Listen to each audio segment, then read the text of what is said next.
Hordoftoota urjii Itootubee akkam jirtanii nagaa keessanii ani nagaadha galata rabbii egaa har'a isa gaarii ta'ee fi isa nama fayyadu tokko qabadhee isiniif dhufee jira jechuudha. Inni kun illee akkamitti akka YouTube banannee itti fayyadamuu dandeenyu kan wajjin ilaallu jechuudha.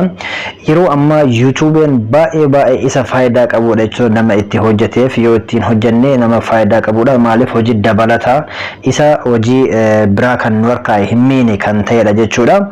Egaa akkamitti akka YouTube banannu har'a wajjin ilaalla jechuudha. YouTube erga banannee booda mootiyyuu akkamitti akka verify goonee itti fayyadamnu daqiiqaa 15 verify jechuun mootiyyuu daqiiqaa 15 fi ol live ittiin seenuudhaaf kan nu fayyadudha waan ta'eef egaa har'a akka isatti banannu steepii jalqaba irraa kaasee hanga xumuraa wajjin ilaalla jechuudha. Karaa gabaabaa ta'ee fi karaa ittiin namaaf ifa ta'uun jechuudha. Egaa tokkoffaa irratti YouTube keessan ni seentan jechuudha. Namoonni YouTube keessan keessantanii emailii ni qabdanii yookaan immoo emailii yoo fakkeenyaaf amma erga YouTube kana gad dhooftanii booda iddoo kana gadi dhoofne erga jennee asirratti akkuma argitanitti iddoo plus jedhu kana jechuudha.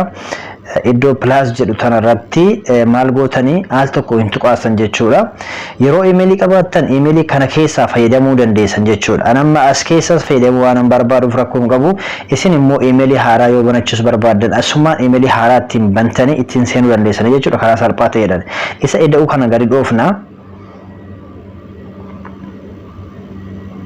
Okay, iddoo kana erga gadi dhoofne bifa kanaan maal nuun jedha jechuudha. Emailii karaa kamiin akka banannuudha kan nutti dhufaa jiru jechuudha. Okay.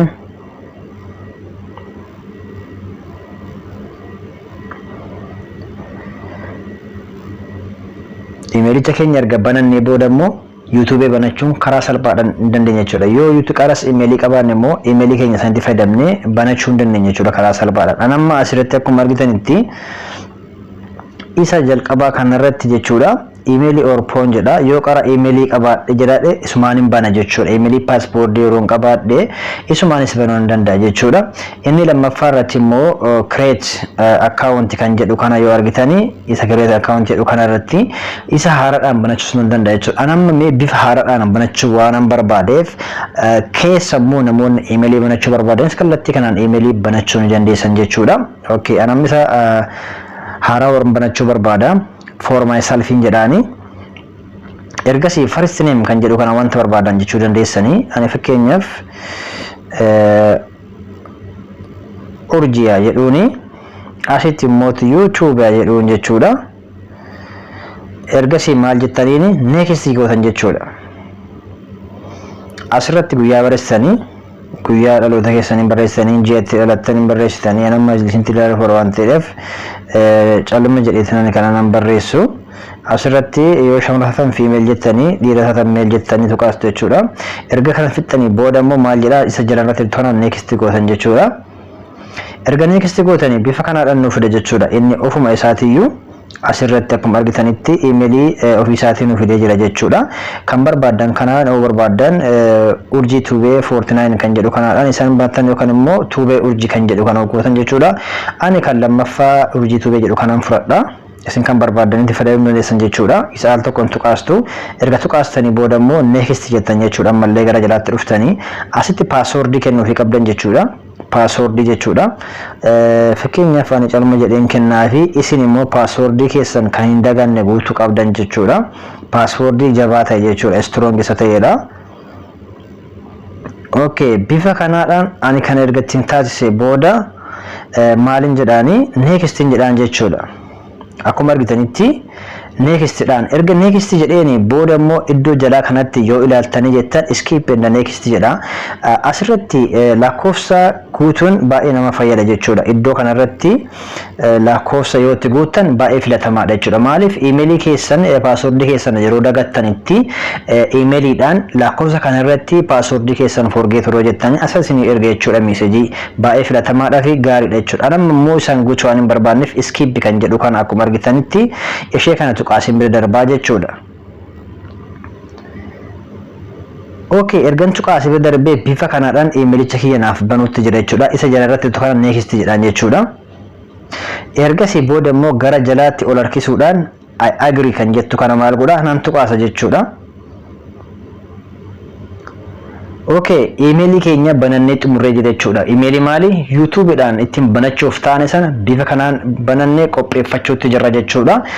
Ergasii booda erga emailicha keenya bannee booda gara YouTube inni ofumaan nu geessa waan ta'eef achitti dhaqnee immoo YouTube keenya banachuu dandeenya jechuudha. Karaa salphaa fi karaa ifa ta'eedhaan jechuudha. Yeroo hanga dhumaatti hordoftan bifa salphaadhaan YouTube keessan banachuu ni dandeessan jechuudha. Namaan naa bane osoo hin jenne ofii keessaniin banachuu ni dandeessan jechuudha. Egaa akkuma argitanitti akkaawuntii kana gara YouTube irratti dabarseetiniin naaf fiduutti jira jechuudha. Amma yoo ilaaltanii asitti urjii tuubee kan jedhu kana yoo argitan isa kana jechuudha. Isa kana irratti dhagefadhaa qara akkaawuntii hedduu qabaattanii isa irratti erga deefitanii booda immoo amma maal godhutti deemaa jira jechuudha. YouTube banachuu deemaa jirra jechuudha. Erga YouTube banachuu deemne isa mataa gubbaa jiru kana qubee jalqabaatiin isinii kaa'a jechuudha. Yoo jedhee kaa'a qubee biraatiin banattanis qubee sanii isinii kaa'a jechuudha. Isa akkaawuntii keessanii kana maal gootu al tokkoon tuqaastu jechuudha. Erga tuqaastanii booda bifa kanaadhaan erga isinii fidee asirratti eessa seentan jechuudha. Iddoo kana seenaa jechuudha. Your channel kan jedhu kana maal goona isa al tokko tuqaasna. Maaliif deemaa jira jechuudha? YouTube banachuuf deemaa jirra jechuudha. Okay, akkuma argitanitti YouTube banachuudhaaf yeroo kan dhumnutti isa maqaa garasitti username irratti barreessin sana fidee asitti naaf kennee jira jechuudha. Ani amma isa kana waan hin barbaanneef isa kana jijjiiruu hin danda'a. Yoo isaanis barbaadan isaanis kaa'uu hin dandeessanii. Ani amma asirratti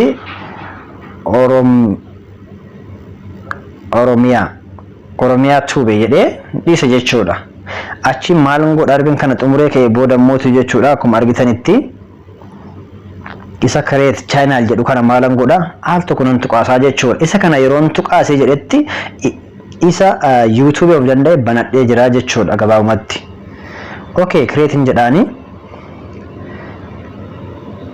akkuma argitanitti create godhee jira jechuudha. Channelii akkuma argitanitti kinu naaf banee jira jechuudha. Amma asitti video hin qabu, playlist hin jiru, waan tokko hin jiru duwwaadha jechuudha. Subscribe hin qabu jechuudha. Argitanitti anamma maal ta'e jira jechuudha. YouTube karaa salphaa ta'eedhaan banadhee jira jechuudha. YouTube maal jedhu Oromiyaa tuubee jedhu banadhee jira jechuudha. Asumaan immoo maqaa kana jijjiiruu yeroo barbaaddani afoo kana irratti settingiin jirti. Akkuma argitanitti settingii afoo kana jirtu kana maal gootanii al tokkoon tuqaastan jechuudha. Maaliidhaaf maqaa YouTube keessanii yeroo jijjiiruu barbaaddanii fakkeenyaaf gabaabsuu barbaaddan ta'a, dheeressuu barbaadan ta'a. Oromiyaa tuubee kan jedhu kana maal gootanii bifa kanaadhaan isinii fide jechuudha. Erga kanaan isinii fide mootiyyuu asirratti isin iddoo irsaasii qabdu kana maal gootan al tokko tuqaastu jechuudha. Al tokko gashii tuqaastanii booda asirratti irraa haxxanii waan barbaadan jechuu dandeessan. Oromiyaa tuubee jedhee duratti miti Oromoo tuubee jechuu nan danda'a jechuudha. Fakkeenyaaf Oromoo tuubee duratti Oromiyaa tuubeen jedhee ergasii booda maalan jedhaani okay jedhaan jechuudha. Ergan okay jedheeni booda immoo naaf jijjiira jechuudha. Akkuma argitani duratti Oromiyaa tuubeedha amma Oromoo tuubeetti hedeef jechuudha. Bifa kanaadhaan banachuu hin dandeessan isiniin jedha. Ergasii booda mootiyyuu akkuma argitanitti bilbila keessanirraa yoo suuraa irra kaachuu barbaadan isa suuraa gubbanarra jiru kana click gootanii irra kaachuu hin dandeessan jechuudha. Yeroo biraa mootiyyuu akkamitti background suuraa keenya akka kaachuu dandeenyu fi akkamitti immoo yeroo video qopheessine duuba keenya jijjiiruu dandeenyu, video garagaraa of duuba godhuu dandeenyu yookaan wanta garagaraa of duuba kaawwannee iddoo qulqulluu fakkeessuu dandeenyu yookaan studio fakkeessuu dandeenyu yeroo biraa wajjin isa biraa qabadheesiniif dhufa. Ammaaf bifa kanaadhaan YouTube keenya banannee jira jechuudha. Asirratti click gootanii YouTube keessan suuraa barbaadan irra kaachuu hin dandeessan isiniin jedha. Ergasii booda mootiyyuu YouTube bananneerra. Asirraan kan nuuf mootiyyuu YouTube ne kana mootiyyuu verify gochuun yookaan daqiiqaa 15 ol akka nuuf kennamu taasisuu qabna jechuudha. Isa kanas mootiyyuu wajjin ilaalaa jechuudha. Ergaa kana xumurree booda asirratti amma YouTube hin qabnu wanta YouTube keessa jiru humtuun jiru maal godhuu nu barbaachisa jechuudha. YouTube keenya kana upload irratti yookaan video irratti gadhiisuu qabna jechuudha. Yeroo sana teessee jechuudha your channel kan jedhu kan altan dhooftanii mallattoo keessan sana ergasii your channel kan jedhu kan dhooftan jechuudha. Erga your channel jettan kana dhooftanii booda immoo akkuma argitanitti iddoo jalanaa kana irratti maal isin jechaadha create isin jechaadha. Create kan jedhu kana maal gootanii al tokkoon tuqaastani. erga tuqaastanii upload video jedha go live jedha jechuudha. Go live jechuudha fi kan immoo kuma tokko guutuu qabdanii yookaan immoo appii osoo kuma nguunnatti fayyadamtan jiraachuu danda'a waan ta'eef isa yeroo biraatti qabannee oluu dhufuu hin dandeenya. Amma maal godha upload video godha jechuudhaan. Kanaafuu video asirratti waan gadhiisuu barbaadu video garagaraa waraabee jechuudha. Bifa kanaadhaan upload video jedhaan jechuudha. Upload video kan jedhu nan tuqaasa. Erga isa tuqaasee asirratti video barbaade gadhiisuu nan danda'a sinin jedha. Ergasii asirra kennu video garagaraa nan qaba. Asuma isa kanan gadi dhaha. Erga gadi dhahee booda mootiyyuu al tokko erga tuqaasee bifa kanaan naaf fide jechuudha. Erga naaf fide asirratti wanti beekuu qabdanii viidiyoon amma dhufe kun bifa kana erga isinii dhufe viidiyoo kana waa'ee viidiyoo kana ibsu asirratti barreessuu qabdan jechuudha. Ani fakkeenyaaf asirratti isa kana waa'ee application yoo ta'e waa'ee inni ibsu gabaabumatti jechuudha. Wanta gaarii haa jedhu fakkeenyaafanii isin fakkeenyadhaaf waan ta'eef bas bifa kanadhaan yaa kadhiisu jechuudha. Akkasumatti immoo description kanarratti iddoo description kanarratti maal jettanii wanta waa'ee isaa ibsa jechuudha. Viidiyoon kun wanta gaariidha, waan nama fayyaduudha, wanta akkana jettanii seenaa isaa kan ibsu asirratti barreessitanii ergasii mootiyyuu peejii garagaraa qabaatan asirratti kaa'uu dandeessan jechuudha. Inni sadaffaratti mootiyyuu public kan jedhu kana maal godhuu qabdan jechuudha. Public godhuu qabdan jechuudha. Yoo public gootan namni kamiyyuu arguu danda'a jechuudha. Private yoo gootan mootiyyuu isin bichaat argaa namni tokkos arguu hin danda'u jechuudha. Kanaafuu asirratti yeroo kamuu namni hunduu arguu waan barbaaduuf public jennaan jechuudha. Erga kana xumurtanii booda locationis kaa'uu hin dandeessanii erga kana xumurtanii booda mataa gubbaarratti upload kan jettu sana maal gootanii upload kan jettu sana al tokko hin tuqaastan jechuudha. Akkuma argitanitti erga kana guuttanii kaatanii booda upload kan jettu sana ni tuqaastu jechuudha. Okay, erga ishii tuqaastanii immoo isiniif upload godha viidiyocha kana fuudhee maal godha duratti wanta qorraan qabnu reef bannee amma immoo fuudhee gadi nuuf dhiisa jechuudha. Akkuma argitan upload godhaa jira jechuudha. Yeroo xumuree jedhee gara YouTube keenya nuuf dabarsa hamma inni xumurutti immoo hin eeddan jechuudha.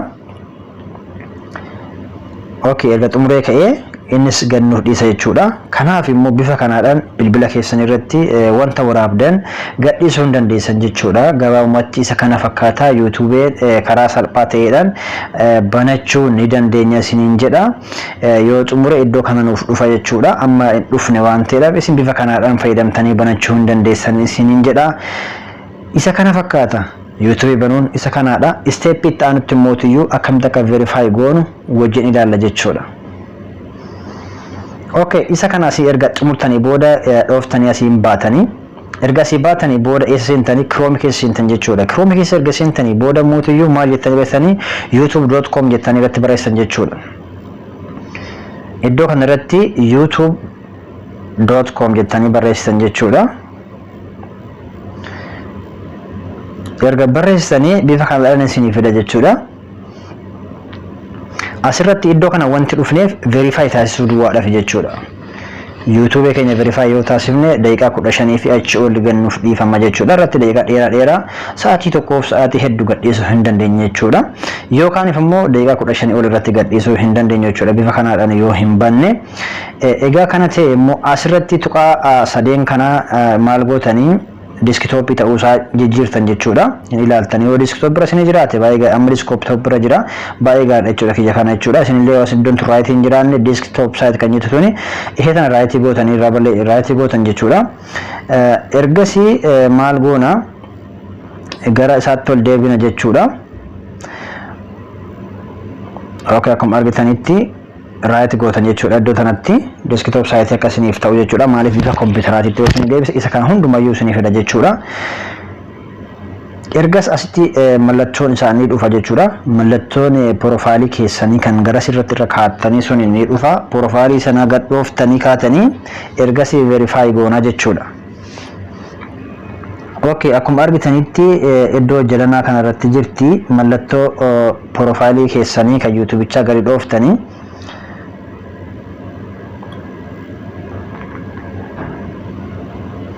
erga gadi dhooftanii booda akkuma argitanii YouTube studio kan jedhu kana jechuudha. YouTube studio kan jedhu maal goona al tokkoon dhoofna jechuudha. YouTube studio kan jettu tan argitanii setting YouTube studio jettu kana maal gootanii al tokkoon dhooftan jechuudha.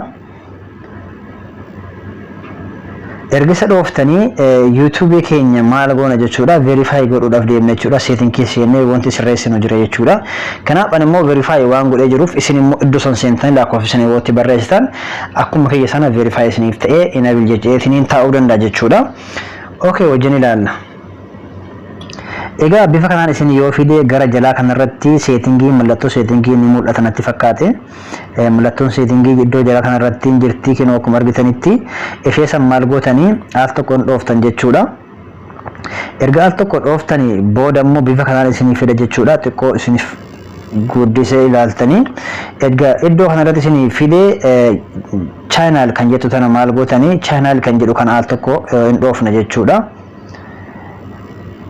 iddoo channel jedhu kan al tokkoon dhooftanii erga al tokko dhoofne wanta sirreessuu qabnu asitti sirreessina jechuudha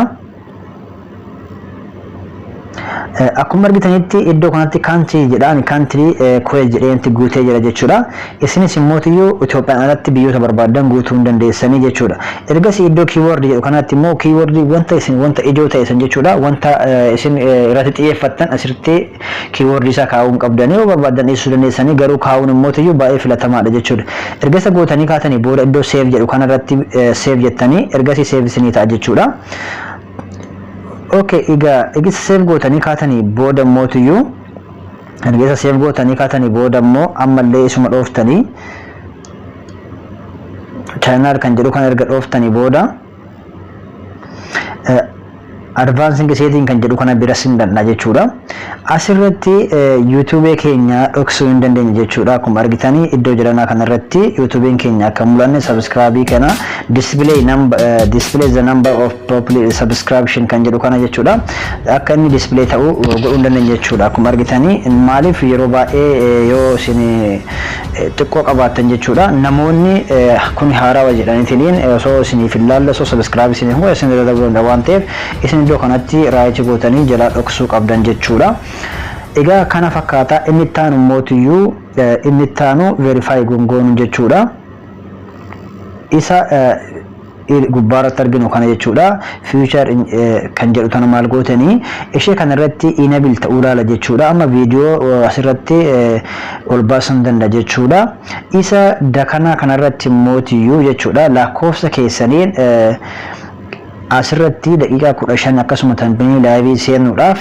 isa kana enable godhuu qabdan jechuudha enable iddoo naan jedhu kana isiniin maal jedha lakkoofsi amma verify phone number jedha jechuudha iddoo kanarratti isiniin maal jedha phone number isiniin jedha jechuudha phone number keessatti yoo itti guuttanii ergasii booda mootiyyuu inni koodii isiniif erga koodii isin yoo itti guuttanii verify phone number isin jedha jechuudha keessatti raayii isinii godha ergasii immoo save jettanii jechuudha iddoo jalaa kanarratti save jettanii baatanii isa kana fakkaata jechuudha inni YouTube asumarratti xumuramaa jechuudha kallattii kana YouTube banatanii itti fayyadamuu hin dandeessan isiniin jedha yeroo gaarii ta'e nama biraatiif illee nama barbaaduuf share gochuudhaan YouTube banatanii akka itti fayyadamtan yookaan beekumsa qabdan akka nama biraatiif ittiin qoodanii ofiis immoo fayyadamaa taatan isiniin jedha turtii gaarii isiniif haa ta'u namoonni YouTube kootiif haarawaa taatan subscribe gochuudhaan maatii keenya ta'aa isiniin jedha wanta beeknu wal barsiifna wanta beeknu walirraa barannaa isiniin jedha turtii gaarii isiniif haa ta'u egaa yeroo biraatitti immoo akkamitti background viidiyoo keenya